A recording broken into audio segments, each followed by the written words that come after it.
Na-discover niyo po sa akin na maganda po ako matulog. Ay, joke lang po. Bakit nagkatabi na ba kayo matulog? Hindi po! Ako sa statement.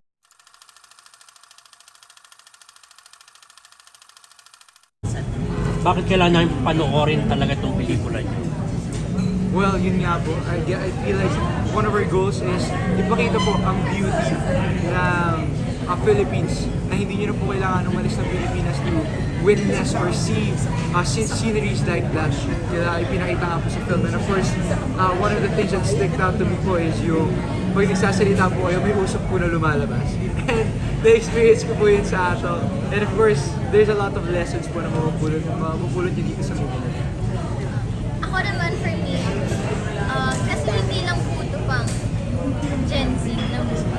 For me po, iintindihin talaga. Pati po yung mga parents, may matututunan po lalo sa mga, pagdating sa mga love life ng mga anak nila. Kasi parang mas open sila na, hindi pala lahat ng gusto natin para sa anak natin. Yun talaga yung gusto nila. So yun lang. Saka sa mga Gen Z naman ngayon is, alam mo yun, hindi naman porket nagbigay ka ng second chance, siguro po pa natin. Ayun. How do you feel pala na? Hello po. Pang-ilang sessions na naman. Pangalawa po It ako. was my third time. Third time. So, how was it na 32 na yun? Dalawang beses yung pangatlo na panahon. Ako po, I feel like mas na-enjoy ko po yung ano. Kasi parang for the past two, when I was watching, I was mostly criticizing myself. Parang I was like looking for things that I have to improve on and stuff. Tapos tinry ko po dito na to watch the actual film. So parang mas nag-enjoy po ako. Naramdaman ko po yung kilig, yung lungkot, and other stuff. Kamutya. Ako po mas na-enjoy ko nga. Parang yung una talaga kasi for criticizing eh. Ngayon po, Then- mas Yeah, mas maganda din yung improvement. Right? mas madami din po ako nakitang details, gano'n. Yes. Yun, mas nakapag-focus din po. Yeah, from the first time we watched it, well, there was a lot of things po na in-adjust po sa editing and talagang nag-help po siya to improve the film. May mga memorable experience na kaya nag-flashback din sa panahon mo while doing it. Parang marami po, actually marami. Pero mahirap lang kumuha ng isa tapos yung pwede mong sabihin. Wait lang. For me siguro yung yung nawalan ng kuryente sa school. Yeah. Tapos ang takot ako dun kasi walang kuryente so nagkakandila lang po kami sa Yeah, umabot po kami to that point since sinabutan po kami ng bagyo. bagyo. Naputol po yung something. So the almost like half of our shoot po is probably with the generator. For sa mga scenes po na indoors lahat po yun. Sa Baguio. So actually pati sa umabot tayo ng mga generator din. So yun din po, ako po yung mga off-cam moments na talaga well, seeing everyone's efforts po. Talagang naalala ko, parang ito po yung fruit of our labor. Can you share us yung paano naging ito sa yung friends? Nung bata pa lang ba kayo? But hindi naman not so bata. Not so bata. Ako ko nun, 13 years old. 13 din ako nun. Grabe ka naman sa akin. Pero ginagawa mo naman ako matanda. We were both 13. Sa workshop po kami nagkakilala din. Sa ABS naman. Workshop ng ABS. Was my first ever workshop sa ABS din. Nakakalasi ko pa po siya. Kamusta meron pa ba kayo para na-discover sa isang matagal na rin, medyo matagal na rin. Na-discover niyo po sa akin na maganda po ako matulog. Ay, Joke lang po. bakit nagkatabi na ba kayo matulog? Hindi po! Ako sa statement yung mabigyan mo kya. Hindi po! Sabihin ko na, hindi kanina po kasi wala po akong tulog. So kanina naka-idlip lang po ako. Huwag pa yan, tulog na namin ko na tulog. Kanina po Kasi, kasi. well, maaga naman po talaga. Hindi naman po natin madedena. I'm sure lahat po po ako ng talaga five. tayo is pagod since napakaaga po nito. Pero despite that, tuwa po ako since, well, nakita ko po na people were enjoying watching the show and stuff. Pero of course, kami po, we've watched it and hindi na po talaga kinaya yung antok. Mga 10 minutes lang ako naka-sleep. Pero yeah, I guess we still do discover things about each other from time to time. Pero I feel like most of the things alam na natin. Ano po na discover mo? Ano nakaka eh? So sa loob Gusto ko lang, sabihin ko dito? Uy, so sa loob lang ng cinema mo siya nakita na Hindi po. sa fan. asa ba? During shooting din, there was times na doon siya. Standby area. Yeah. Ano po kayo, antukin po ako pag ganyan. Like, Mas we gusto ko were- po matulog kesa kumain. Diba? Yeah. Like parang nasa waiting area po kami. Then, ayun, mamaya po magkausap ko yung mamaya, nakatulog na din po siya gano'n. Nakasandal na ako. Actually, marami pa siyang picture sa phone ko na tulog. Pinupunan mo? Pagka matulog siya, binibigyan ako. Obsessed ka, Bieber? Hindi pa pa kasi. Pinangasar ko po sa kanya. Pero ano, gaano kayo naging close after the shooting? Ay, Parang kung ano kasi, before shoot pa po, close close naman na na kami. tayo, yeah. Para, Pero after the shooting, syempre mas nagkaroon kayo ng bonding time, di ba? during the shoot, kaso I feel like after the shoot, medyo nagka-busy schedules po kami. So medyo hindi po kami nakapagsama that much. Pero yeah, gala every now and then, like museums and stuff like that. Ginarayin po namin after nung shooting. So tuloy pa rin naman yung communication niyo. Opo, yes. From Hindi time na- to time, yeah, from time to time. May nag-level up na. Paano mo level up? Ano po yung level up na yan? Rapport, gano'n, sa develop. Paano level up? Ano mo ba yun? Nasabi mo na rin ba sa kanya yung nasabi mo sa harap ng altar? Grabe. Parang hindi naman. Parang hindi naman po yung ganun-ganun. Hindi naman yung ganun Kaya level. ako sa misteryo na to. Ganun wala ka lang mag-Tagalog si Ernest. Yeah, well, we're friends. We started off as friends, and I mean, until now, friends po kami. Pero sa tingin nyo, may pupuntahan? May pupuntahan po ko after. Friends po, pareho po kami kailangan. May pupuntahan yung friendship. Well, who knows? Even we don't know that. We don't know for sure, pero only future will tell. Only time will tell. Malalaman po. Malalaman naman. Last time kasi na na-interview namin si Mutya, sabi niya hindi pa siya ready na magka-boyfriend. Totoo naman. Totoo naman po. And even I know for a fact na hindi din po already to have a girlfriend with everything that's been happening.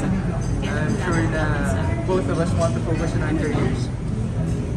So, So hindi totoo yung kisses sa inyo ni Maxine. ano mo ba chismis sa amin ni Max? Kayo raw. Hindi po. Friends din po kami ni Max. Friends din po kami. Zero sige siya tuloy. Uy, hindi. Like, after the shoot, of course, me and Maxine got closer din, like me and Mutya.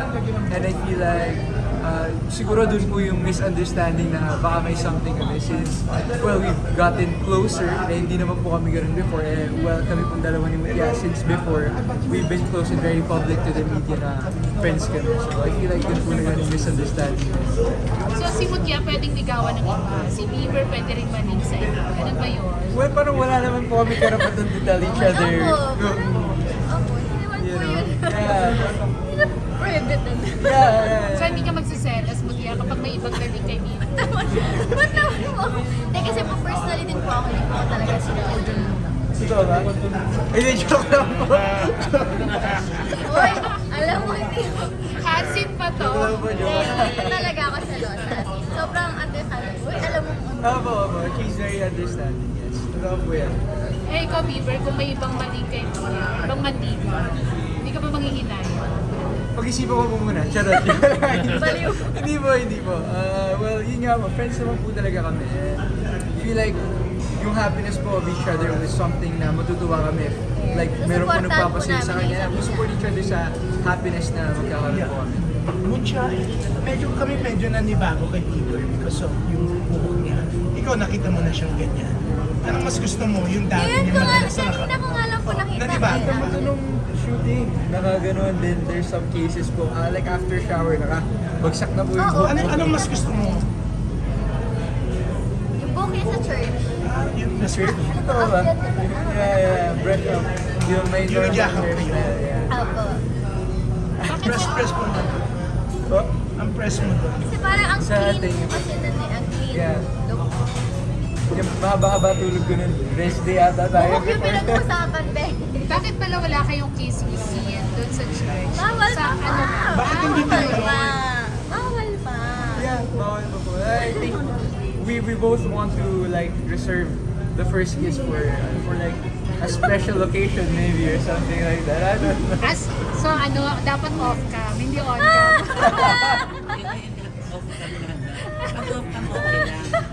Eh, di ba okay na naman kasi on cam kasi umaarte na naman kayo. Roll lang naman yun eh. Hindi, for me, yun po siguro kasi,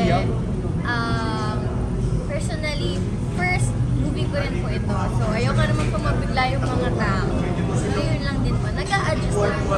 And for me po, very important po sa akin yung permission from her parents of course. And ako po, I know for a fact na si Tita hindi rin po ready to see that scene if ever po na ginawa namin. So, of course, out of respect for Mutya and Tita, I have huge respect po for Tita and Tito.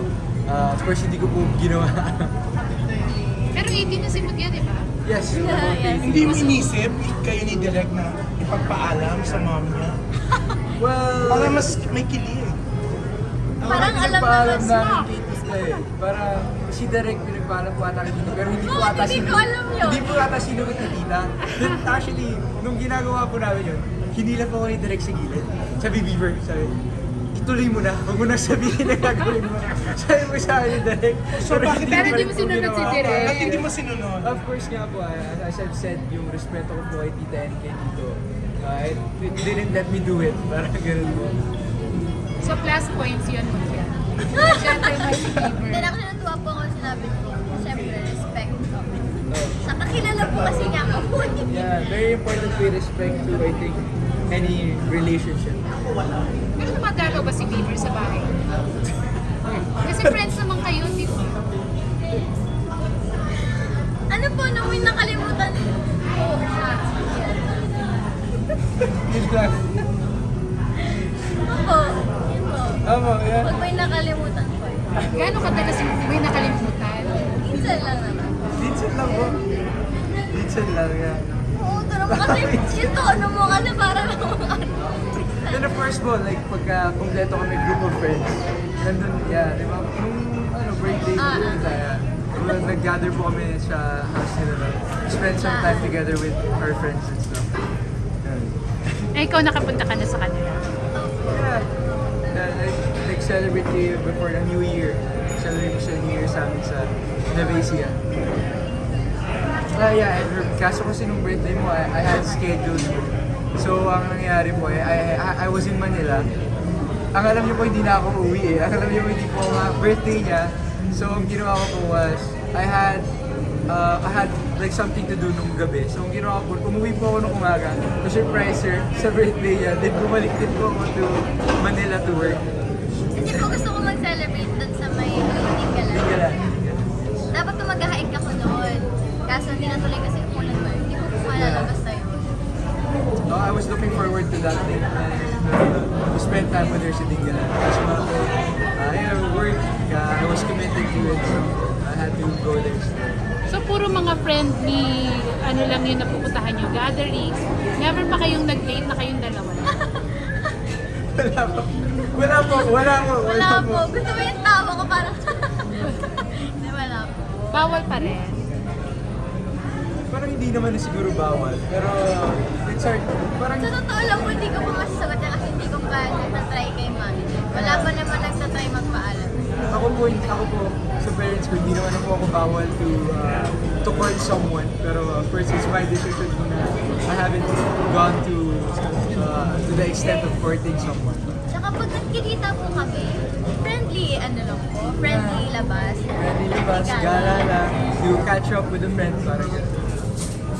Sa next movie. Charot. Okay, thank you. Thank you po, thank Sa you. next movie mag-demo. Kwentuhan niyo kami dun sa Agok. Anong nagustuhan niyo doon? Anong Yung flowers po will be number one. And the weather, I love the weather kasi I love cold places. Hindi po ako nang hindi ko ramdam na iitim po ako because of the weather. Ako po for me, pinaka-memorable is isang scene po, nasa trailer na po, ay nasa taas po kami ng bato. Oo. Kasi talaga masaya. Hindi po siya like mababa lang talaga. As in, Wala pong yung ipon po namin, pag napa-atlas kami, kulog talaga kami sa as in, cliff po talaga yun. So po So, yun. yung sa memory ko, nasa adventurous po. Hindi kayo nahirapan na umakyat doon. Ako po hindi naman. Hindi naman po. It was actually fun. Because I feel like both of us like adventuring. We both like the thrill of those kinds of things. Trip nyo ba na magpakasal sa ganung klaseng lugar? If ever? Kasi may mga, alam, si Carlo Aquino gusto niya sa bundok daw siya ikasal, yung mga ganun na dream niya, mga ganun na. Ako po, siguro hindi naman sa mundo. Kasi na-try ko na mag-debut sa mag-debut sa mundo. Pero for me, kasal, if ever po siguro, huy, kakasal, huy! Ano po, beach wedding. Or church, kasi iba pa rin sa church talaga yun. Beaver. I haven't thought of like a wedding that far. I haven't thought of it that much. Pero I feel like Naisipin mo na ngayon. I would first want something private. Parang mas gusto ko like private lang. Just a couple of friends, Saan family. nga? Saan? Sino ba gusto? Ay, oo. Sabi niya sa beach daw, kaya sa church. Ano? Kasi kung seryoso na. Yeah, of course, a church. Yeah. Ganun ko. Ano pa tanong?